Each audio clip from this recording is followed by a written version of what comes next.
In the very olden time, there lived a semi-barbaric king, whose ideas, though somewhat polished and sharpened by the progressiveness of distant Latin neighbors, were still large, florid, and untrammeled, as became the half of him which was barbaric. He was a man of exuberant fancy, and, withal, of an authority so irresistible that, at his will, he turned his varied fancies into facts. He was greatly given to self-communing, and when he and himself agreed upon anything, the thing was done. When every member of his domestic and political systems moved smoothly in its appointed course, his nature was bland and genial.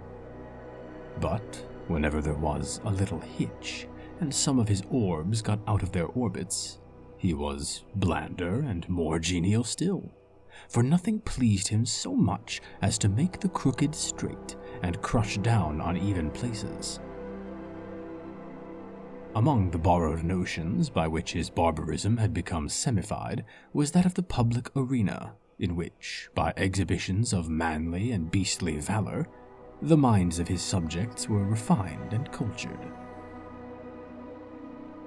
But even here, the exuberant and barbaric fancy asserted itself. The arena of the king was built not to give the people an opportunity of hearing the rhapsodies of dying gladiators, nor to enable them to view the inevitable conclusion of a conflict between religious opinions and hungry jaws, but for purposes far better adapted to widen and develop the mental energies of the people. This vast amphitheater, with its encircling galleries, its mysterious vaults, and its unseen passages, was an agent of poetic justice, in which crime was punished, or virtue rewarded, by the decrees of an impartial and incorruptible chance. When a subject was accused of a crime of sufficient importance to interest the king, public notice was given that on an appointed day the fate of the accused person would be decided in the king's arena, a structure which well deserved its name, for although its form and plan were borrowed from afar, its purpose emanated solely from the brain of this man, who, every Barleycorn king, knew no tradition to which he owed more allegiance than pleased his fancy, and who engrafted on every adopted form of human thought and action the rich growth of his barbaric idealism. When all the people had assembled in the galleries, and the king, surrounded by his court, sat high up on his throne of royal state on one side of the arena, he gave a signal, a door beneath him opened, and the accused subject stepped out into the amphitheater. Directly opposite him, on the other side of the enclosed space, were two doors, exactly alike and side by side. It was the duty and the privilege of the person on trial to walk directly to these doors and open one of them. He could open either door he pleased. He was subject to no guidance or influence but that of the aforementioned impartial and incorruptible chance.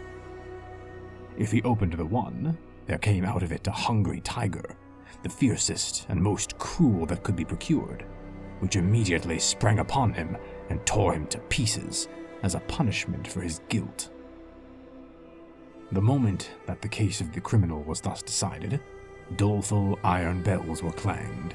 Great wails went up from the hired mourners posted on the outer rim of the arena, and the vast audience, with bowed heads and downcast hearts, wended slowly their homeward way, mourning greatly that one so young and fair, or so old and respected, should have merited so dire a fate. But if the accused person opened the other door, there came forth from it a lady, the most suitable to his years and station that his majesty could select among his fair subjects, and to this lady he was immediately married, as a reward of his innocence. It mattered not that he might already possess a wife and family, or that his affections might be engaged upon an object of his own selection. The king allowed no such subordinate arrangements to interfere with his great scheme of retribution and reward. The exercises, as in the other instance, took place immediately and in the arena. Another door opened beneath the king, and a priest, followed by a band of choristers and dancing maidens blowing joyous airs on golden horns and treading an epithalamic measure, advanced to where the pair stood, side by side, and the wedding was promptly and cheerily solemnized. Then the gay brass bells rang forth their merry peals, the people shouted glad hurrahs, and the innocent man, preceded by children strewing flowers on his path, led his bride to his home. This was the king's semi-barbaric method of administering justice. Its perfect fairness is obvious. The criminal could not know out of which door would come the lady. He opened either he pleased, without having the slightest idea whether, in the next instant, he was to be devoured or married. On some occasions, the tiger came out of one door, and some out of the other. The decisions of this tribunal were not only fair, they were positively determinate. The accused person was instantly punished if he found himself guilty, and if innocent, he was rewarded on the spot, whether he liked it or not. There was no escape from the judgments of the king's arena. The institution was a very popular one. When the people gathered together on one of the great trial days, they never knew whether they were to witness a bloody slaughter or a hilarious wedding. This element of uncertainty lent an interest to the occasion which it could not otherwise have attained. Thus, the masses were entertained and pleased, and the thinking part of the community could bring no charge of unfairness against this plan, for did not the accused person have the whole matter in his own hands? This semi-barbaric king had a daughter, as blooming as his most florid fancies, and with a soul as fervent and imperious as his own. As is usual in such cases, she was the apple of his eye, and was loved by him above all humanity. Among his courtiers was a young man, of that fineness of blood and lowness of station common to the conventional heroes of romance, who love royal maidens.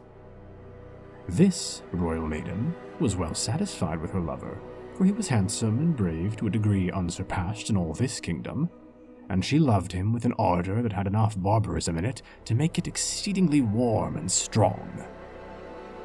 This love affair moved on happily for many months, until one day the king happened to discover its existence. He did not hesitate nor waver in regard to his duty in the premises. The youth was immediately cast into prison, and a day was appointed for his trial in the king's arena.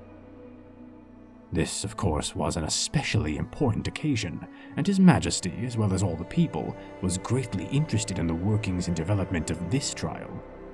Never before had such a case occurred. Never before had a subject dared to love the daughter of the king. In after years, such things became commonplace enough, but then they were in no slight degree novel and startling. The tiger cages of the kingdom were searched for the most savage and relentless beasts, from which the fiercest monster might be selected for the arena, and the ranks of maidens, youth, and beauty throughout the land were carefully surveyed by competent judges in order that the young man might have a fitting bride, in case fate did not determine for him a different destiny. Of course, everybody knew that the deed with which the accused was charged had been done. He had loved the princess, and neither he, she, nor anyone else thought of denying the fact. But the king would not think of allowing any fact of this kind to interfere with the workings of the tribunal, in which he took such great delight and satisfaction.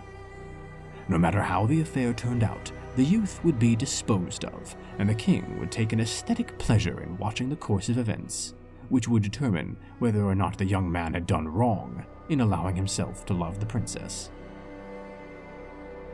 The appointed day arrived. From far and near the people gathered and thronged the great galleries of the arena, and crowds, unable to gain admittance, massed themselves against its outside walls. The king and his court were in their places, opposite the twin doors, those fateful portals, so terrible in their similarity. All was ready. The signal was given. A door beneath the royal party opened, and the lover of the princess walked into the arena. Tall, beautiful, fair, his appearance was greeted with a low hum of admiration and anxiety. Half the audience had not known so grand a youth had lived among them. No wonder the princess loved him. What a terrible thing for him to be there. As the youth advanced into the arena, he turned, as the custom was, to bow to the king. But he did not think at all of that royal personage. His eyes were fixed upon the princess, who sat to the right of her father. Had it not been for the moiety of barbarism in her nature, it is probable that lady would not have been there, but her intense and fervid soul would not allow her to be absent on an occasion in which she was so terribly interested. From the moment that the decree had gone forth that her lover should decide his fate in the king's arena, she had thought of nothing, night or day, but this great event, and the various subjects connected with it. Possessed of more power, influence, and force of character than anyone who had ever before been interested in such a case, she had done what no other person had done. She had possessed herself of the secret of the doors. She knew in which of the two rooms that lay behind those doors stood the cage of the tiger with its open front, and in which waited the lady. Through these thick doors, heavily curtained with skins on the inside, it was impossible that any noise or suggestion should come from within to the person who should approach to raise the latch of one of them. But gold, and the power of a woman's will, had brought the secret to the princess. And not only did she know in which room stood the lady ready to emerge, all blushing and radiant should her door be opened, but she knew who the lady was. It was one of the fairest and loveliest of the damsels of the court who had been selected as the reward of the accused youth, should he be proven innocent of the crime of aspiring to one so far above him. And the princess hated her. Often had she seen, or imagined that she had seen, this fair creature throwing glances of admiration upon the person of her lover, and sometimes she thought these glances were perceived, and even returned. Now and then she had seen them talking together. It was but for a moment or two, but much can be said in a brief space. It may have been on most unimportant topics, but how could she know that? The girl was lovely, but she had dared to raise her eyes to the loved one of the princess, and with all the intensity of the savage blood transmitted to her through long lines of wholly barbaric ancestors, she hated the woman who blushed and trembled behind that silent door. When her lover turned and looked at her, and his eye met hers as she sat there, paler and whiter than anyone in the vast ocean of anxious faces about her, he saw, by that power of quick perception which is given to those whose souls are one, that she knew behind which door crouched the tiger and behind which stood the lady. He had expected her to know it. He understood her nature, and his soul was assured that she would never rest until she had made plain to herself this thing hidden to all other lookers-on, even to the king. The only hope for the youth in which there was any element of certainty was based upon the success of the princess in discovering this mystery, and the moment he looked upon her, he saw she had succeeded, as in his soul he knew she would succeed. Then it was that his quick and anxious glance asked the question, which? It was as plain to her as if he had shouted it from where he stood. There was not an instant to be lost. The question was asked in a flash. It must be answered in another. Her right arm lay on the cushioned parapet before her. She raised her hand and made a slight, quick movement toward the right. No one but her lover saw her. Every eye but his was fixed on the man in the arena. He turned, and with a firm and rapid step, he walked across the empty space. Every heart stopped beating. Every breath was held. Every eye was fixed immovably upon that man. Without the slightest hesitation, he went to the door on the right and opened it. Now, the point of the story is this. Did the tiger come out of that door, or did the lady? The more we reflect upon this question, the harder it is to answer. It involves a study of the human heart, which leads us through devious mazes of passion, out of which it is difficult to find our way. Think of it, fair listener, not as if the decision of the question depended upon yourself, but upon that hot-blooded, semi-barbaric princess, her soul at a white heat beneath the combined fires of despair and jealousy. She had lost him, but who should have him? How often in her waking hours and in her dreams had she started in wild horror and covered her face with her hands as she thought of her lover opening the door on the other side of which waited the cruel fangs of the tiger. But how much oftener had she seen him at the other door? How in her grievous reveries had she gnashed her teeth and torn her hair when she saw his start of rapturous delight as he opened the door of the lady? How her soul had burned in agony when she had seen him rush to meet that woman with her flushing cheek and sparkling eye of triumph. When she had seen him lead her forth, his whole frame kindled with the joy of recovered life. When she had heard the glad shouts from the multitude and the wild ringing of the happy bells. When she had seen the priest with his joyous followers advance to the couple and make them man and wife before her very eyes. And when she had seen them walk away together upon their path of flowers, followed by the tremendous shouts of the hilarious multitude, in which her own one despairing shriek was lost and drowned.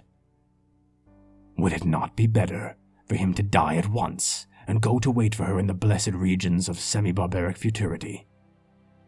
And yet, that awful tiger, those shrieks, that blood.